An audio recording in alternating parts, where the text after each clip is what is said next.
Okay, what we're going to do today, as a typical entrepreneur, I like to kind of wing things. So I called one of my clients from Lancaster. We're going to kind of use him as a case study. And we've got a real deal going on with the table. His name is Bruce Miller. You want to stand up for a second? He's with Martin Partitions.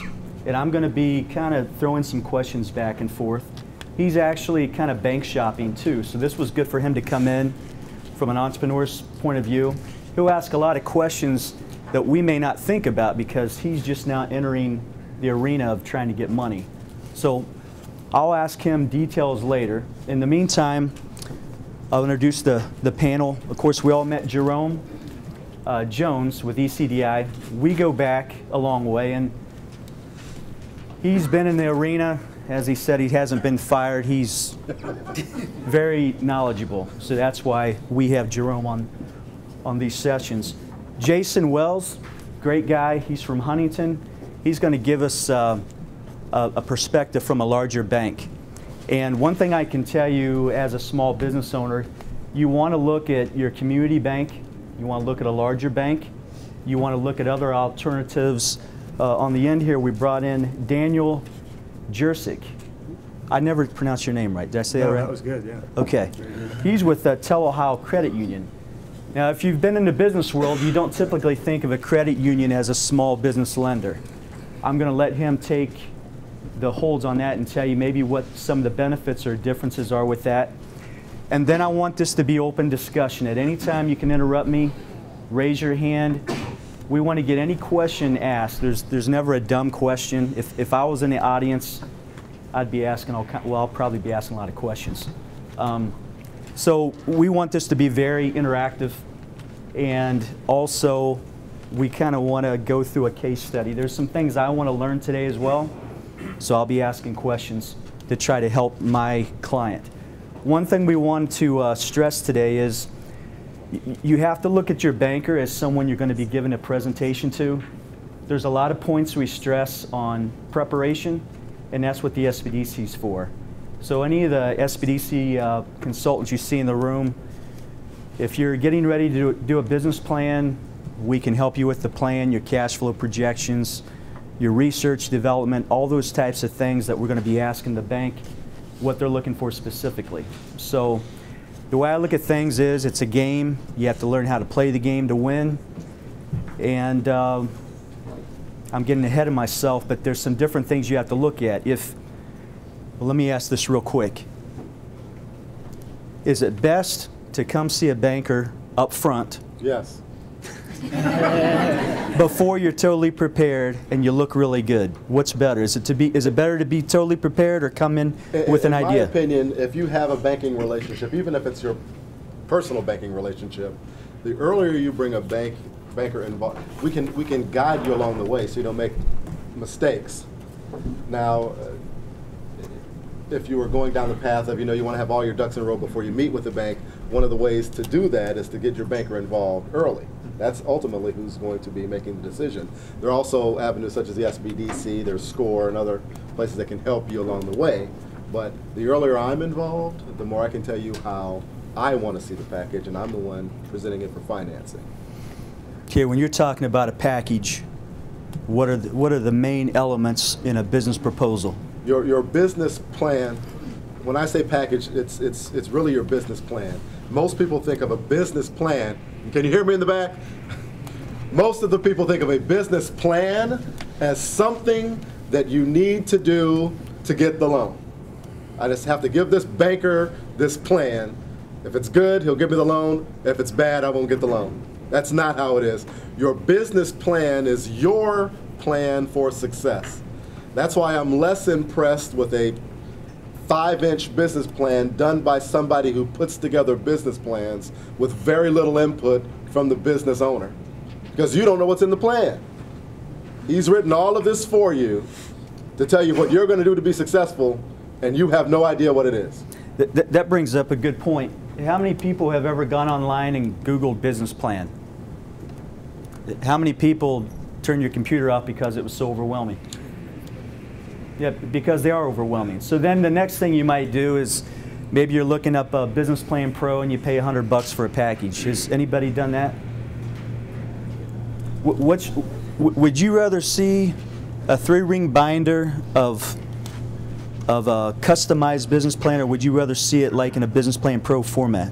For me, I just go to the things that makes. If it's 6 inches, it's 5.5 inches of fluff and a 1/2 inch of what I really care about. Are you going to be able to pay me back? I could care less if 100,000 cars a day go past your building.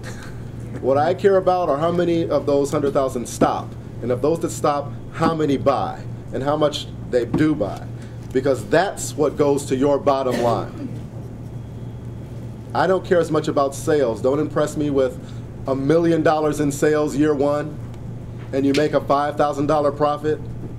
I would rather you have $500,000 in sales or $200,000 in sales and $50,000 in profit, because that's the money that you get to keep.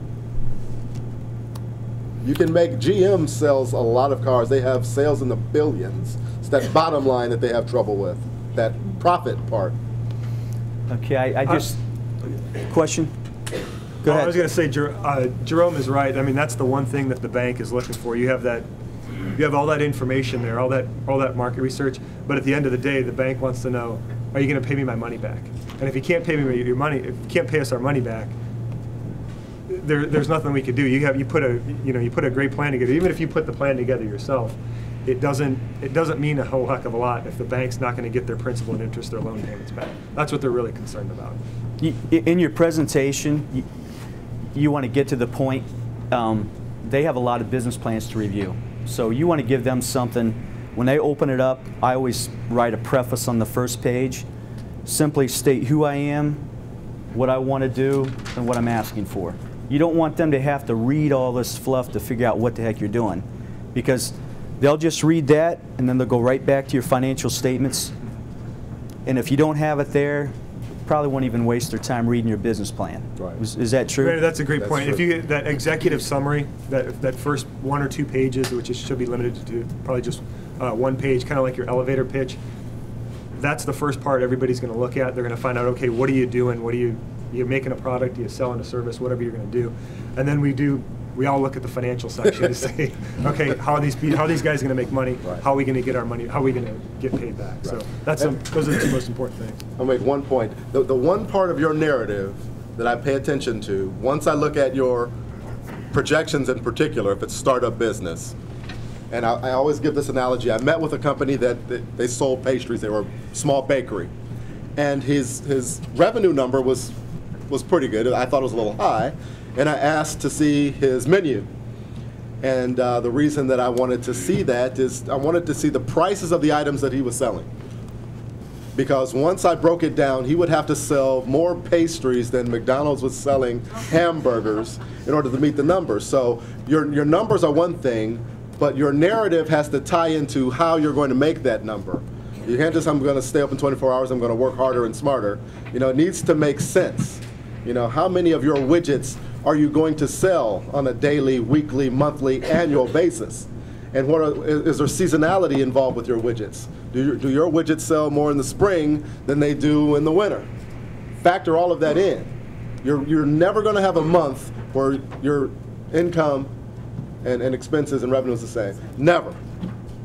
So factor that in. That gives you credibility too. That means we know you've taken that extra step to think that far. Okay, well, it's going to take some time to ramp up. We're going to have to advertise. That expense is going to be a little higher at first and then maybe taper off. If I'm in the landscaping business, obviously spring and summer are going to be higher months. Fall and winter starts to taper off.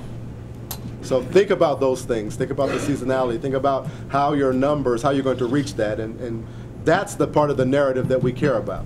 A lot more than traffic count and all that other fluff. And that's considered the cash flow. Yes. How many years do you normally like your cash flow projected? 3 to 5. 3 to 5 years. 5. Has anyone here ever done a cash flow projection? Has anyone ever done one for a startup business? Has anyone ever done one for an existing business that you're going to purchase? Those are a lot easier because you have real numbers in history to go by. What are some of the things you look for, anybody on the panel, when they're putting together a cash flow, they always ask, where do I get my numbers? How am I going to get these numbers? And a lot of people will come to me and they'll give me like a one-page cash flow projection for the full year. And I tell them, you need to break this down month to month because of seasonality. Anybody want to expand more about the cash flow? Jump in and correct me if I'm wrong. Even for SBA loans, the SBA will want to see projections monthly for the first year. Right. First year, and then after that, they'll look at between 2 to 5 years of just annual projections. They want to see what you're going to do. And normally, and the reason they do that is they'll look at your industry, whatever industry you're in. If you make widgets, they'll look at the widget industry and say, okay, how is this in comparison to the typical business in that industry, typical startup? And if you're way out of line, if you say, if you're making pastries and you say you're going to sell $10 million of pastries in the first year, and they look and they see a retail pastry shop is only making it's only doing $250,000 a year, they're going to say, well, these projections aren't very accurate, so they're going to discount that quite a bit. And so within those projections, there should be just a highlight or a summary that says, hey, here's my sales, here's my cost of goods sold, this is my net profit, what my profit margin is after my cost of goods sold. And then you also want to throw in there, hey, this is the loan amount that I'm looking to pay back, my other expenses, and what the net of that is. And you should be able to talk about that with your banker, should be able to talk about that with your advocate, whether or not it's someone from the SBDC here, but you should always be very clear about that process, because that is basically what an underwriter is spending their time really going into. Can I interject a few questions I have? Cash flow is probably the most important thing other than your market research in your business plan from a banker's point of view, because they want to make sure you can pay them back. Cash flow's king. Cash flow is king. So from the business owner's point of view, I'm putting together my cash flow projection, and I open up a donut shop. My cash flow shows I'm going to profit 25%, and you see that. So what I normally do is I'll go to the library and go to the Robert Morris Association book. It's called an RMA study. Has anybody ever done one of those? That's a tool that you can get to kind of check and balance your projections. If you're showing them in your cash flow that you're going to profit 25%, and their underwriters do an RMA study and you're only at 8%, they know you haven't done your homework. Is that right? This is true. What tools do we have on our side of the fence to check what our profit should be? Is there something else besides an RMA? I mean, one thing that I always suggest, especially in this age of internet information, there's usually a trade association for what you're doing. There's a national association of pretty much everything.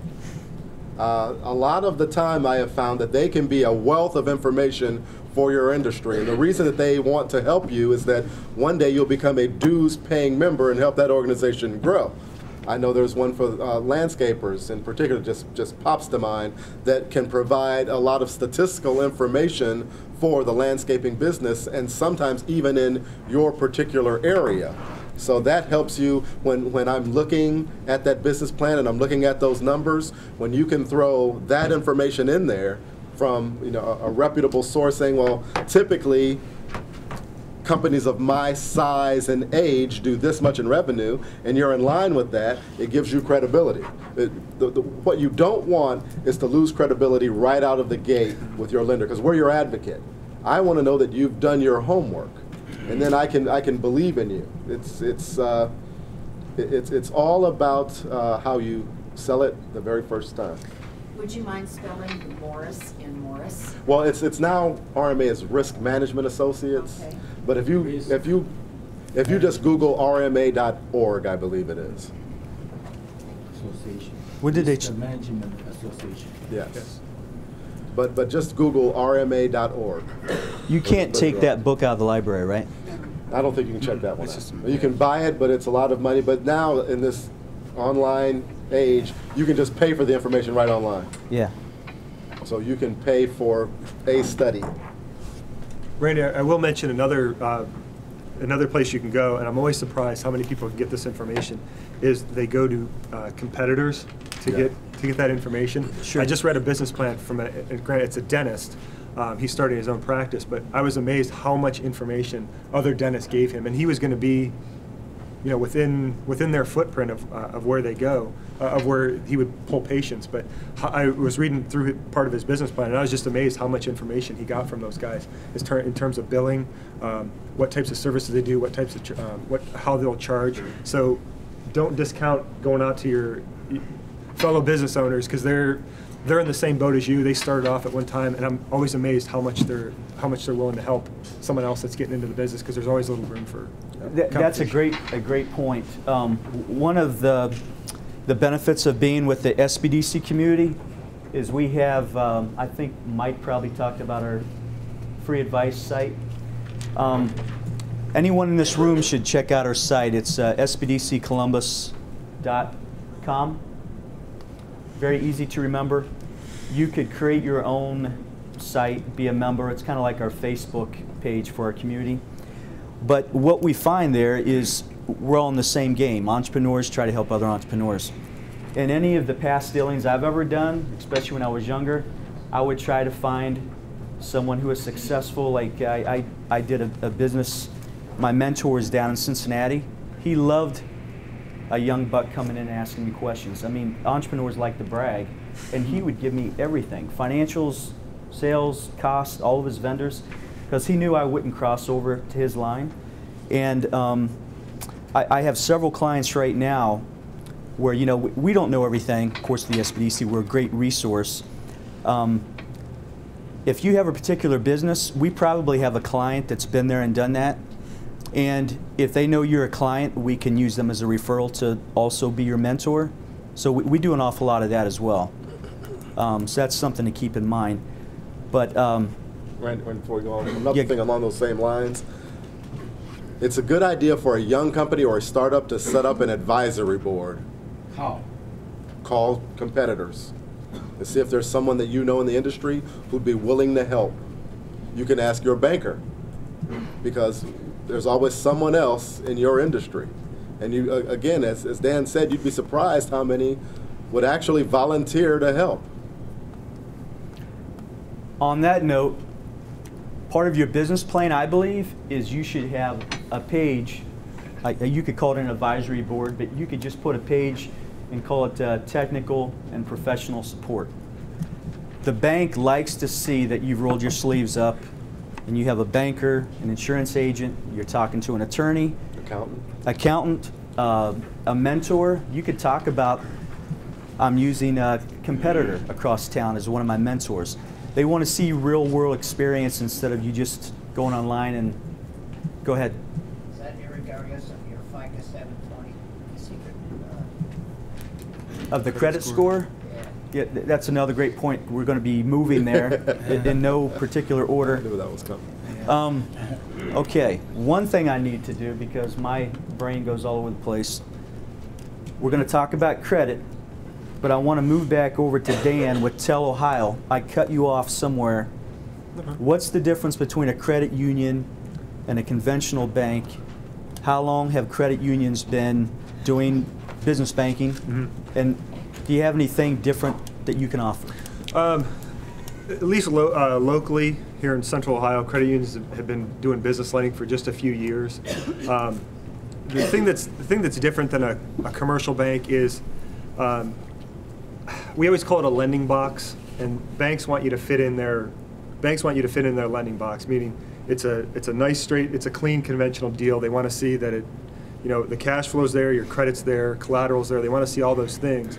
Some of the bigger commercial banks, they have a certain size credit box. I would say the difference between a credit union and a commercial bank is our credit box is just a little bit bigger. We're not going to go crazy. We're still bankers at the end of the day. So, but we could expand our lending box just a little bit more than a conventional bank will. We'll look at deals that maybe I've worked in. I should step back.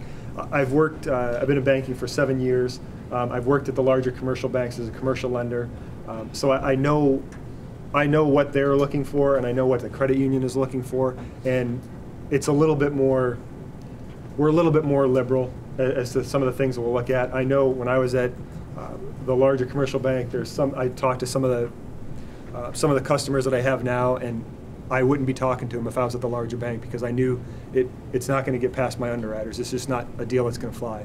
But with a credit union, if there's I could paint probably a little bit better picture or talk a little bit better story, because we have an actual, like a lending board that we talk through deals, whereas the larger commercial bank is, they have, like I said, they have their credit box, and if it doesn't fit in, sorry for your luck, they look for other deals. So just a little bit more open. When you say credit box, what's a typical range for like low? What's the lowest credit score you would take? We'll probably look at like a 640 credit score, whereas you guys might be at 660 to 680, 690.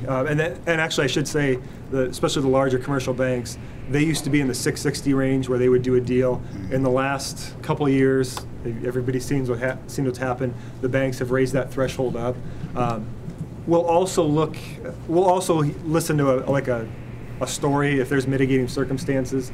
So we'll look at that credit score, but we'll actually look at the credit report and say, okay, what's really bad on here? If you had a bankruptcy and you defaulted on a couple of bank loans, that's not, we really don't like to see that. But if you had, maybe if you had a couple small medical collections, or if you had maybe some late payments here or there, we'd be willing to work with you. But yeah, our credit threshold is a little bit lower, probably like in the 640 range. Like I said, we've done lower if we know that there's a good story behind it and the cash flow is strong. But it's still, for us, it's a little bit more open to interpretation. We had a question back there first. The cash flow analysis, how much time should you spend looking at, probability analysis in terms of above and below what you're actually laying out? Well, first thing you should do is find out what your break even is. Question. Yeah, see. Thanks. When you're doing your cash flow analysis, how much time do you need to spend on looking at probability analysis in terms of being above and below for inventory and But first thing you should do when you're doing your projections, whether you're purchasing an existing business or a startup, find out what your break even is. Yeah. How much do you have to make to pay all of your bills, and if you're using that plan to get a loan, and make the loan payment. Then work backwards from there. What's a typical break-even point? How many months is typical? Well, definitely your first 12, but if you're doing it for 5 years, and you're going to reach your break-even point within that first 12 months. And if you don't, and I have seen business plans that didn't make a profit that first year, but they had a means of shoring that up. I have cash sitting in an account that I'm going to cover that loss with. It is not unusual not to make money your first year, but have cash on hand. If a person didn't have the cash, but they had good credit and all the other things, could they also go for a line of credit to cover the peaks and valleys of that first year? That's an option, but I recommend have some cash. Don't go into business if you have no money. Okay, when you're doing a cash flow, you open your doors your first month, your second, your third, you're going to lose money, lose money, lose money. So you're going to be in the red every month. Do you want to see a cash flow that shows you're in the red every month for the first year? Or do you want to see a cash flow where a person says, I'm going to inject $50,000 in a line of credit? See, like when I'll do a cash flow, I lose for the first 10 months. Right. And then I can add all those losses together, and let's say it's $35,000. Then I'll request line of credit to cover. Then I'll request a line of credit to cover. Is that a good practice? That's fine, but make sure you factor in the payments on that line of credit as well. Yeah. All debt have to have the payments factored in. Now, a line of credit is a revolving. It's just a big credit card without the credit card, and you only pay interest on it. You don't pay principal on it. Now, when bankers look at that, we may factor that loan as if you had to pay it all back. We may look at that line as if it were fully extended. We have to be the glass half empty, and underwriters are worse than us. I mean, we have to like it before it even goes to the underwriter.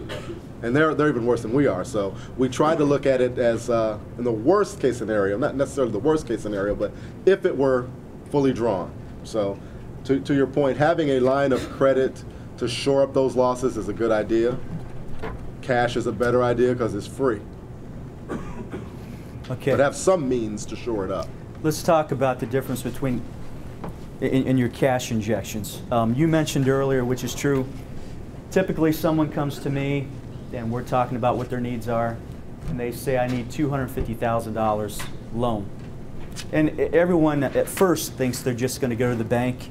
If their project's $250,000, that's what they think they ask the bank for. And then I tell them, no, you're probably going to have to put 20, 30% down. And then they pull out Plan B, and we figure out they really need about $50,000. What products out there, and what are the factors that could lower someone's cash injection requirements? How much money out of pocket? Do you want to take that one? Well, what the state of Ohio can help with, particularly out of the Treasurer's Office, there's a program called the Ohio Grow Now program. Can't hear you. I'm sorry. With the state of Ohio, the Treasurer's Office has a program called the Ohio Grow Now program.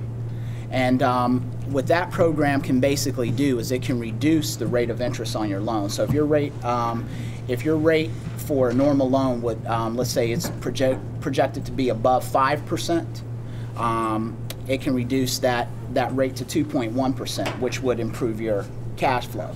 If it's below 5%, then the floor on that is at 3%. 3%. Yeah, it's a 3% floor on it. So that can improve the cash flow of your deal, therefore enabling you to do a better projection for yourself. Well, what's the requirement for that? The requirement for that program is you have to, once again, as I talked about earlier, job retention and creation. One job created or retained for every $50,000 that you need to loan.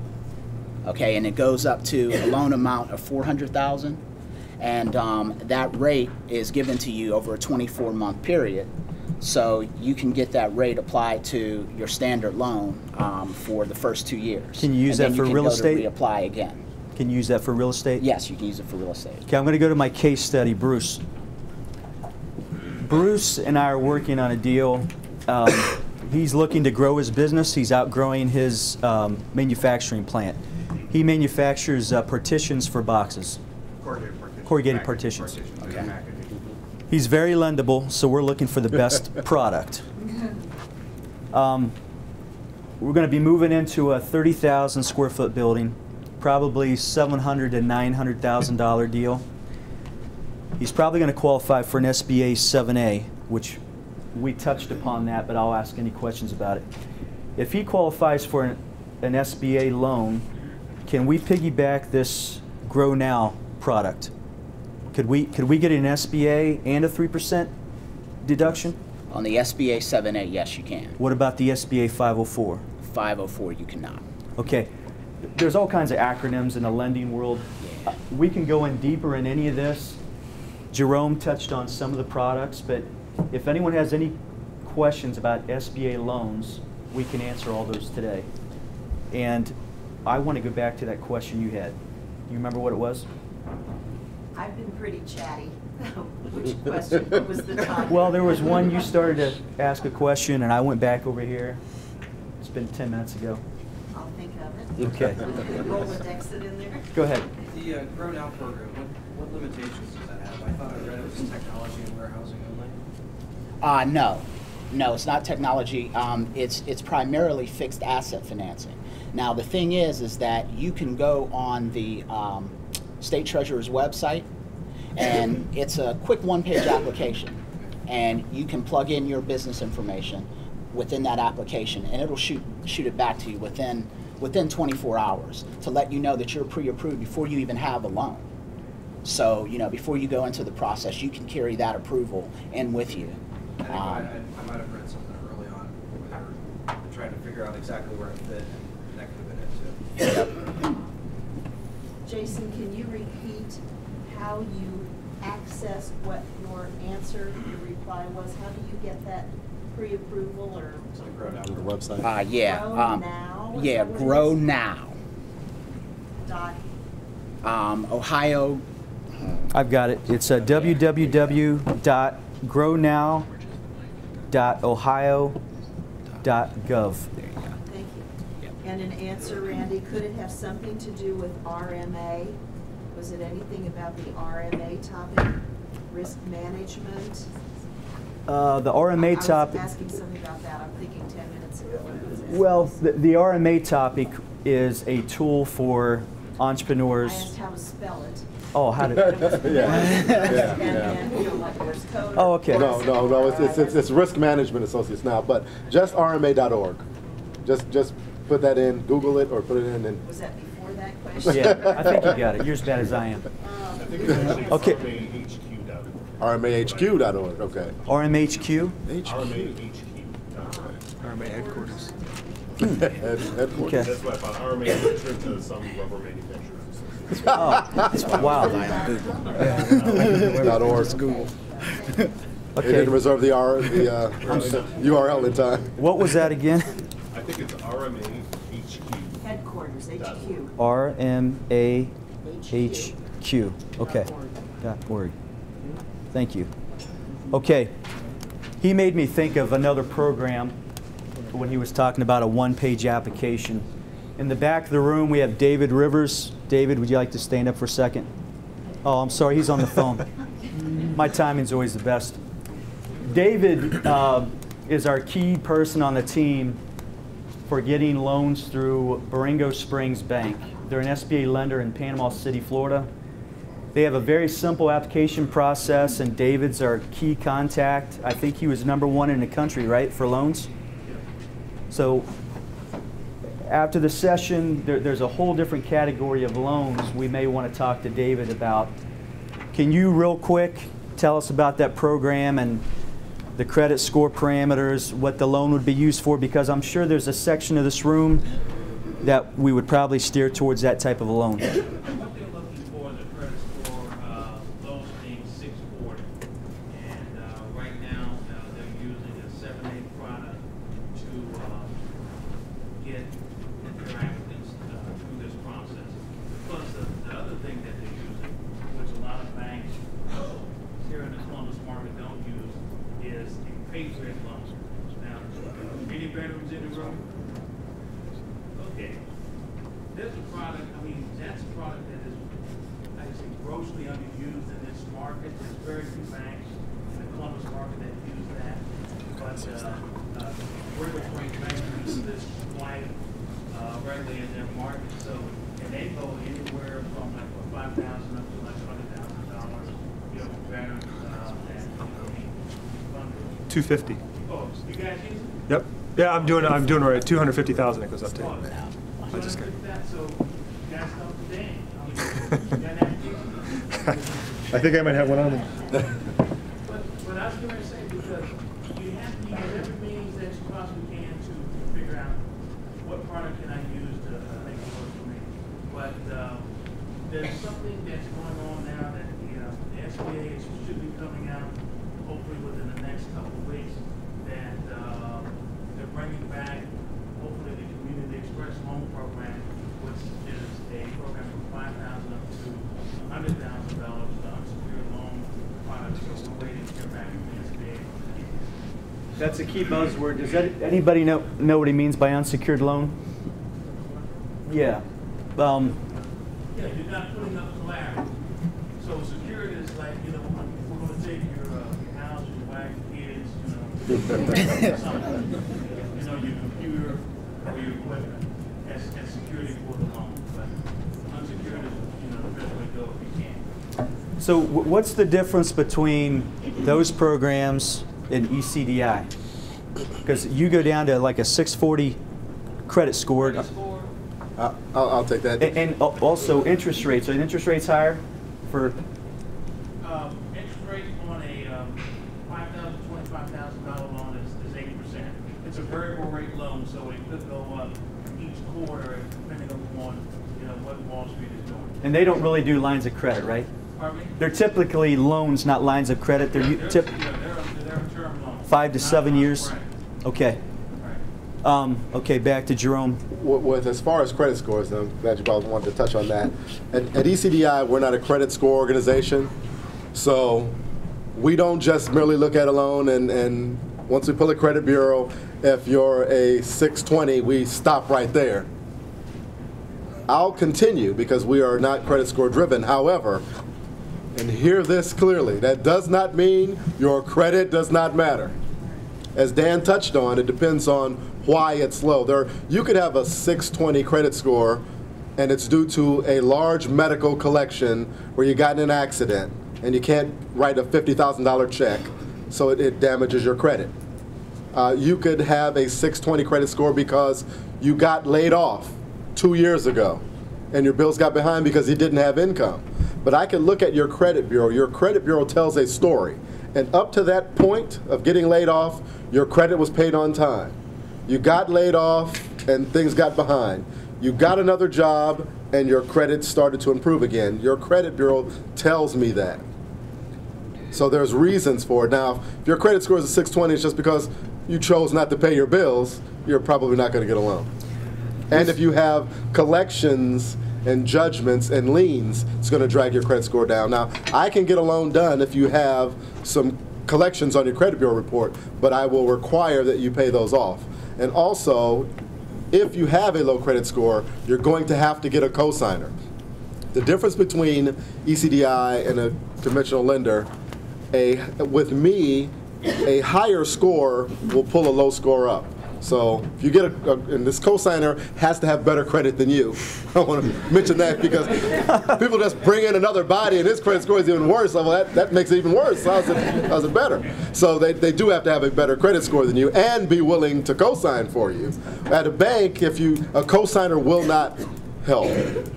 We'll go to the person with the higher credit score and say, if you got rid of that guy, we might be able to do a loan. But it doesn't work like that in a conventional lender. Question. Let's talk a little bit about pre-qualification loan programs. Do you have any? He's asking the question, do we have any pre-qualification loan programs? Anybody? I don't. No, not really. It's just apply and see if you kind of see if you can get it. There's no. I think we touched on it earlier about whether or not how soon in the process you want to bring your banker in. Bring them in as early as possible because you could spend a lot of time on one section of your business plan or your financials, and we'll say this. Yeah. We could tell you right away, hey, this isn't going to be interesting to us. Right. We could tell you these are the 2, 3, 4 things that you need to focus on. This is what we want to see.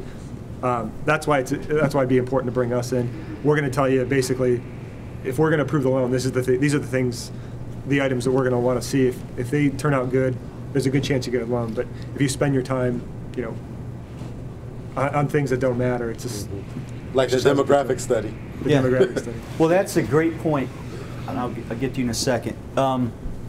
I've had people come in, and I'm asking them about their credit. Do you have any felonies, bankruptcies, whatever? And maybe they don't tell me, and we'll spend months and months on a business plan, and they go to one of these guys, and it's one of the first things they'll shut you down for. What we're finding in our environment is over the past couple of years, a lot of good people are, of course, suffering. Maybe we have an executive that lost their job. They can't find a job, so one of the things that they can do is start their own business. So that comes back to where he's saying, we can look at your credit history, and if you were very good, then we found out you lost your job, their underwriting will take that into consideration. But you've got to have everything else very clean. And there's something I always stress, and they've heard me talk about this before. The banks always look at the 6 C's of credit. I think there's 8, so I'll try to think of what those other 2 are. But one thing I always ask my client right up front, we sign a confidentiality agreement, so anything you tell me doesn't go past me. We're here to help you get everything fixed. If you have bad credit, we can help you with credit counseling, all that type of thing. But they're going to look at your character, your work history, all that type of thing. They're going to look at your capacity, how much money you're making, how much money you're keeping after you pay all your bills. They're going to look to see if you have any collateral. If you're weak on collateral, there's SBA programs that guarantee a portion of that. They look at your cash flow that we talked about. They look at the conditions of the economy. What else? What am I missing? Anything? Collateral, cash flow, capacity, Credit capacity. Capital? character. Yeah, I said 5 character. C's of credit. Yeah. It's Yeah. the 5 C's of credit. Well, I went to 6 because I always had cash flow. Oh, Yeah, okay. yeah. There's another article I just found here. They talk about your commitment, your ability and willingness to succeed, and that's going to come out with your one-on-one meeting with them. They can kind of figure that out. Let's see here. I think that's good. I think we covered all that. But those are things you need to bring up with a guy like me right up front, because we need to get all those fixed before, so we can help you find what kind of loan program is going to fit you. And there's a question and somebody else. Okay, go ahead. 2 questions. Yeah. First one, how to define character? I don't understand that. How the did- second one, okay. The second one is commitment. What are you talking about? Okay, his 2 questions are, how do you define character? How does a bank define character? And how do they define commitment? I would say how we define character, I always looked at that as your credit score. So if the bank sees, that you have a 580 credit score, you're not paying your bills, that they look at that as being bad character because you're not coming through on your commitments. Also, your character comes out in our initial meeting with you. How do you sell yourself? How do you come across to me? Are you a snake oil salesman? Are you genuine and passionate about what you're trying to do? Yeah, and then I would say if you're dealing with a mid-size to a large commercial bank, having the advocacy of someone like Randy, I mean, that leverage, it means a lot, because normally what's happening is, and one of the things that, I don't know if we threw it all in here or not, but the credit score of the business and you personally is what is looked at largely by mid-size and large commercial banks. So the only thing that really slows that process down for a moment, because we're a much larger shop, and so there's a large volume of loans that come through every day, and you're weighing heavily on what your business banking specialists might understand, and they're submitting usually more than one deal. Is the fact that you have the advocacy of someone like the SBDC, because what happens with those then is, there's for lack of a better way to say it, there's a particular, a special look that's taken at deals like that, because, we want to maintain our partnership, and, you have someone that's, not co-signing for you from the standpoint of a loan, but they're co-signing for your character, they're co-signing for what's included, within your business plan. And that might be the same for, credit unions as well, but. So the other question was commitment. Yeah. It's defined as your willingness and your ability to succeed. And I'll let you expound on this, but... And your cash injection. That is called skin in the game. Nothing says commitment like I'm willing to put 20% of my hard-earned cash into this business. The reason we like to see that is because it's harder to walk away if you've put a lot of your own money into it. That's why no one does 100% financing. If we give you all the money and you've put nothing into it, and it doesn't go well that first year, because trust me, starting a business is not the easiest thing you're going to do. And sometimes it'll get tough, and it'll be easy to walk away if you have nothing in it. You just file bankruptcy and walk off and do your next thing. Here's another good question to bring up that talks about commitment. A lot of people will say in their business plan, I'm going to give this 110%. My wife and I are going to quit our jobs and work our restaurant 7 days a week. Is that a good thing or not? No. I would always say we hear that all the time. Never. Yeah. All the time. They think it shows commitment if you do that, but no. That's you don't want to do that. If you have a real job, when they're looking at your financial statements, they want to see that you have a real salary. I mean, the guy that's going to get a no-brainer loan is the guy who has enough capacity every month. If you have enough money left over in your personal finances to make your bank loan and you have great credit, your chances of getting a loan are pretty high if you keep your job. So if you're in that scenario, you're going to have to hire a manager. So that's going to be an extra salary out of your expense category. But that's something you really have to think about. If you're going to open up a business, if you or your spouse still has their job, I mean, That's huge. I would tell you, I see it. You don't see it that often where you got a husband and wife working in the. I should say not all the time, but it's more common when we see the entrepreneur is opening up his business, or he has his business, and his spouse works. She's a nurse. She's whatever it is. She has that additional income coming in. That's a big thing that we look at as bankers. That we look at. Because not only do we look at the cash flow of the business, we look at what we call global cash flow for all your debt. So we look at the business debt, how much you're paying, how much the business owes, and we also look at you on the personal side as well, because you're personally guaranteeing the loan. So we want to see, you probably, most everybody here probably has a mortgage.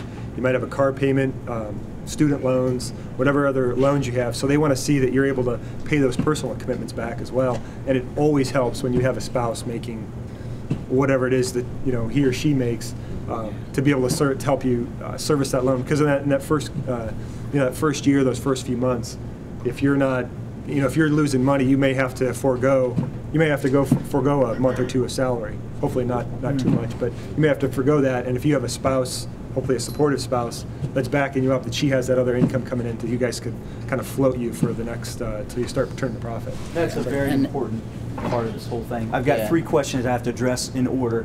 You were first, second, third. Go ahead. I wanted to learn a little bit more about factoring or accounts receivable banking, because it's something we don't hear a lot about. I know it's one of those last ditch efforts, but a lot of times you need that money. I hate to call them the check. Okay. Hold on. She's asking about factoring or accounts receivable lending. Anybody ever heard of those words in the room? It used to be kind of a dirty word. It's like a last resort, but there's some good legitimate factoring companies out there. That's an excellent question. Right. So, go ahead. Well, it used to be considered like the check cashers of the commercial loan industry, but like Randy said, there are a lot of very legitimate, but it is expensive money. And what that is, accounts receivable, if you're in a business, ABC company may owe you money, and that's an account receivable to you, but it's not cash. Accounts receivables do not pay your bills. Only cash pays the bills. Cash is king. You can go to that factorer, and if it's $100,000 they owe you, the factorer will give you something less than that $100,000 and take their fee out, but at least you've got cash now. So maybe you get $85,000 of your $100,000, but it's cash that you can use now. And then it's their problem to collect from ABC company if they don't pay. So they're using your accounts receivables as a collateral. Yes. And you're basically selling off. You're selling off your receivables to. I'm selling them off to Jason. He's worrying about collecting. He gives me that's a great example. $100,000 receivables. So I get my $85,000 right up front. I don't have to worry about collecting from my customer in 30 days, 60 days, or whatever it is. He takes that risk. He collects from them. But for that risk, it costs me a lot of money. No, we don't do that. No, there's factoring companies out there that will that do that. Do you have referral sources? I don't have any right off the top of my head. I don't know.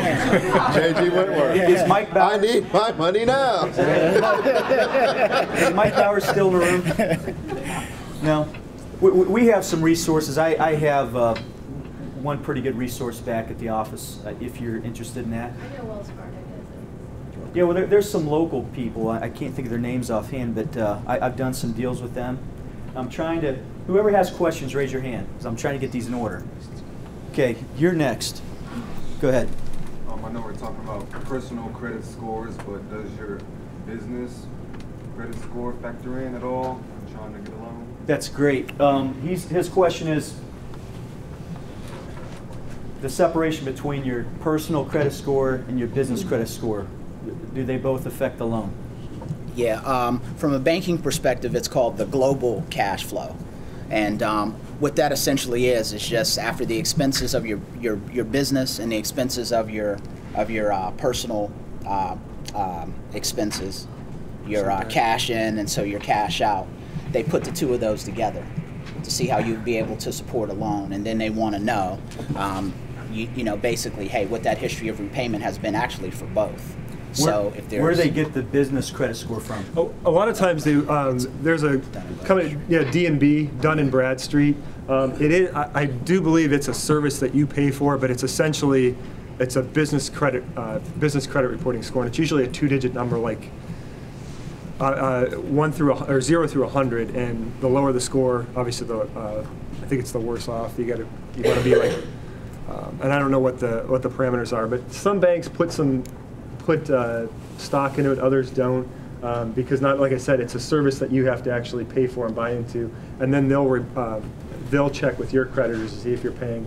And it's stuff as simple as like your gas bill, your electric bill. If you have collections with those types of people for your business, that'll bring down it's called a PAYDEX score, P-A-Y-D-E-X. Your PAYDEX score from your D&B. So if that's lower, you're not paying your bills. And it also lists on there, which is actually kind of neat.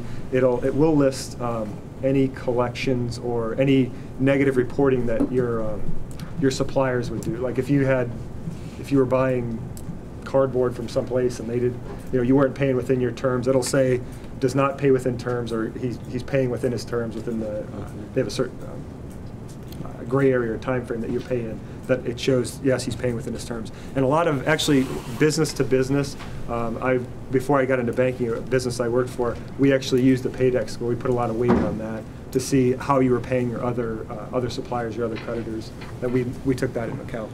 Don't count on your PAYDEX score to overcome your personal credit score. Yeah. Mm-hmm. Won't happen.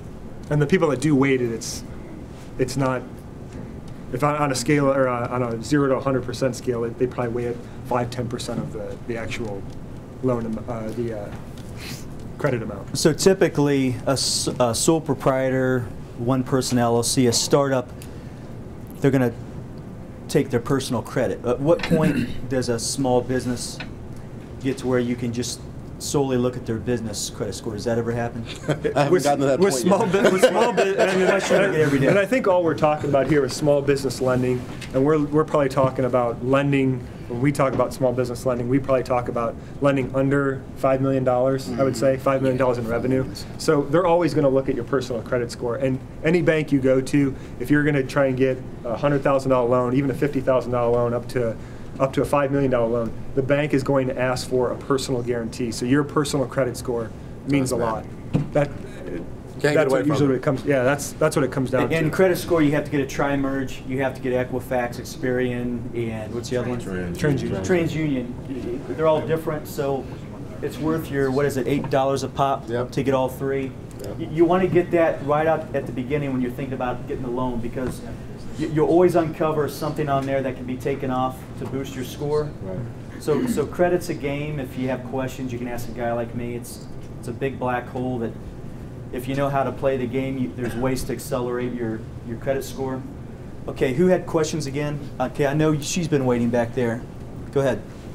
So how does the bank look at someone who should have come to you like about a year ago and has already put a lot of their hard-earned money into a product and now is about to run out? So how does banks look at that? Does that have any impact? Gosh, we already have $20,000, $30,000 already in the product. Because we have a lot of investment. So does that help? From our standpoint, I think that's a great. I could get it all. The question is, she asked basically how much cash that you have on hand. Or your company has used. You've used a lot of your personal funds and the business's funds to keep the operations of the business going. So if you show on your balance sheet you only have $5,000 left or $500 left, how does that affect lending to the bank? Right. Or for the bank? And one of the great things about working with an SBDC specialist is the fact that in putting your plan together or just putting together a summary, you want to document that, because when you look at a number of the loan programs that you would normally use, whether or not it's a 504, whether or not it's a regional 166 loan program or something of that nature, you can already show that equity is there, and so we will count that. We will count that as long as it's documented, and so it makes business sense. Right. So. I will interject this, and I know I keep belaboring the point, but the banks will look at cash flow over everything. If you only have $5,000 left in cash that you show on your balance sheet, but your business is continually making money, showing a profit, and is able to service that debt, that is, if we put weight on anything, that's the most, like I mentioned before, that scale of 0 to 100 with your D&B score being 5%, cash flow would probably be 75, 80%. If you can make those payments, we're a lot more comfortable with it. And then we look at the other things like your credit score. If your credit score is bad, obviously that's going to be a little bit harder. But if you're making payments, if you're making money, that's a good thing. And we're always willing to talk if you're making money. We've got a few more minutes before we break for lunch. I think you're next. There's a lot of emphasis on startups all the time. I'm sorry, could you just talk louder so I don't have to? There's a lot of emphasis put on startups all the time as a form of business. But my question is about acquisitions. A two-part question. Number one is, as bankers, what percentage of people come to you for financing for acquiring businesses? And number two, how do you look as bankers at acquisition as an alternative to entrepreneurship versus startups? Oh, yeah. Do I need to? Did everybody hear that? He wants to know how do banks look at an acquisition, purchasing another company, as opposed to starting up a company? Well, from the bank standpoint, I think, one of the things to think about with that is, do you have relative experience with the business that you're buying? So that comes up. And then what the bank is also going to want and is going to take a hard look at is, how has that business performed that you're buying from, once again, cash is king, the cash flow standpoint. So you may be a new insurance agent, and you're buying a book of business from an existing insurance agent. We may be more willing to overlook the fact that you're a new insurance agent if the book of business that you're buying from the old insurance agent is making money and can pay you and pay for the loan. And remember, too, that how the bank will look at it is, if you're buying an existing business, they consider that a new business, because if the business has been around for 50 years or 100 years, they've been successful because whoever was the management in place. But if you're taking over, they're looking at it as a new business. So they don't know we really don't know how you're going to run the business. You might run it into the ground in 2 years. We don't know. So we assume that like what Jerome mentioned before, we have to be the glass half empty. We have to look at this as like, well, and you may even have experience in it. That's obviously a plus. If you were already an insurance agent, you're buying another insurance agency, well, that's a huge plus because you already know what you're doing. So obviously that'll be something that we factor in, but any time that you're buying another business, it's a little bit better that you're buying an existing business, you already have revenue, if those customers are still there. Yeah, it's already got cash flow. But if you're starting it up from scratch, financials too. Yeah. So A, you'll have to be able to get those financials. B, a good thing about acquiring a business is that it's got a history. If it's made money, if it hasn't, then you have to tell the story as to, okay, this is what they were doing wrong. This is how I'm going to change things. And again, now it has to be. You have to tie your numbers in with a narrative. It has to be believable. What are you going to do other than just work harder and smarter? Tangibly. What are you going to do? Yeah, if you're working with a small business owner, pretty typical. You're going to ask them for like the profit and loss statements, their last 3 years of tax returns, past few months of bank statements. If they kind of hold back and they don't want to give you that information, right, there's probably something wrong, or they might be a typical sole proprietor that's not really keeping the records. So, go ahead. One last thing, this always comes up in acquisitions. I've had this business for 25 years. There is something called the goodwill airball. I feel my hard work and toil is worth this much money, but my assets are only worth this much money. It's hard to finance that goodwill airball. What bankers typically do is ask that owner, well, if you believe it's worth that much, finance it outside of this. Yeah, that would be creative financing. You could talk to a guy like me about that. And we see that all the time where people, you're buying the assets of the business, they might be worth $100,000, but if somebody's owned the business for 10, 15 years and they've grown it, the goodwill piece is actually their profit. Right. So that's what they're looking to, that's what they want to maximize, that goodwill. Yeah. The banks, don't want to finance them. We They don't want to want to finance minimize that. Yeah, we don't want to finance that guy's hard work. Yeah. You know, we just want to we really want to finance the assets. So typically, you'll get somebody buys the business, you're going to get a seller's note from them for a certain percentage of it. So they take a bigger portion of it. They're taking a little bit of risk, and you want that too, depending on the business. You want to keep that, and we can go. This is a whole long story about buying an acquisition, but you'll keep that owner in place, and you'll have. So they still have skin in the game. Skin in the game, and they'll have goals that they'll have to meet, whether bringing in certain pieces of revenue, because a lot of times. Yeah, because I mean, if they go away and their customers know, hey, Randy's not involved in the business anymore, are they still going to buy from me? Well, I want to keep Randy in the business, so he still has contact with those customers. So it could be a gradual turnover instead of saying, hey, Randy's no longer here, I just bought his company. They're going to be much more truthful with you if they know they have to hang around for 6 months. One more question. There's food. I can smell it. We're going to break for lunch. And gentleman back there, go ahead. Okay. As a technologist, you know, with a lot of R&D, I've seen some pretty attractive packages between like angel consortiums and venture partners. I'm always kind of wondering, with all these prerequisites that the traditional banks require, why even bother going to a traditional bank? Did everybody hear that? Yeah. Cheaper and no ownership. You don't have to give up any ownership. That's a big. I wanted to mention that too when I came up here. I wanted to talk to you guys about getting money from a bank, which is debt, versus getting money from an angel investor or some other type of a non-bank. Essentially, they're buying equity into your company. You're going to have to give up ownership. They're not just going to give you, depending on the dollar amount, they're just not going to give you $100,000 and say, okay, go ahead, run the business. They want to know how this business is going to be run, because they're the ones. It's kind of the golden goose, or whoever has the most. I don't know what that. I sound like George Bush now. The golden duck. Golden duck these days. The golden duck, yeah. If they're putting their money into the business, so they want to make sure that business is going to be run correctly. Assumably, since they have all that money, they know how to manage it, so they want to be involved in that business. And you have to look at a bank as just a debtor. We're going to give you money, and we want to be reasonably certain we're going to get that money back.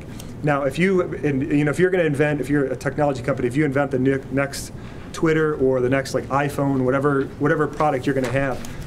I talk to a lot of business owners that do this. They're really passionate about what they do, and they tell me how much money they're going to make. But if I just give you $100,000, all I want to get back is my principal and interest. That's all I have in the game. So we're not that excited. I shouldn't say that. We're just not that excited about how big you're going to grow, because we're only going to get it back a certain percentage of it. Whereas the angel investor who's putting in $150,000, $250,000 to your for your or whatever it is to your project, they're thinking they're going to get back a lot of money. So when you grow, if you get so big that you're going to have an IPO, you're going to go public, they're going to make a ton of money. That's where their yacht comes from, not from you going bust in the first year. So they're the ones, they're going to put equity in. They're not going to have as stringent requirements maybe as obviously the bank will. They're willing to take a lot of risk because they think they're going to get a lot of reward back. The bank's willing to take a little bit of risk because they're going to get a little bit back. That's all we want to do. And we're going to lend out to all different types of people because we just take a little bit of risk and we want to just get a little bit back. Whereas the venture capitalists, they're going to give out large sums of money, but they expect really big sums of money coming back. I heard an angel investor call it an SWV, a sudden wealth vehicle. Yeah. That's what he was interested in. Now, on that note, that's pretty good, because when we come back from lunch, we're going to be talking about the private equity piece with Mike. So that was a really good way to kind of wrap this up.